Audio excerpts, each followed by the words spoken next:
Hello, in this video I want to show you how to adjust your crosshair in CSGO. And to do this we'll need to open our settings menu. Now head to your item tab, or actually it's crosshair in the game. Now you can select any different crosshair or customize it.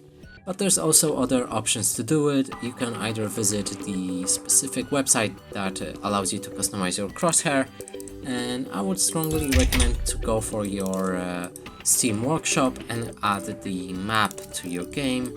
It's the crosshair map, and I will show you that in a second. It's this one right here, and it allows you to customize your crosshair even better. And that's it for this video. Hope you like it. Please consider subscribing to our channel, leave a like and a comment below.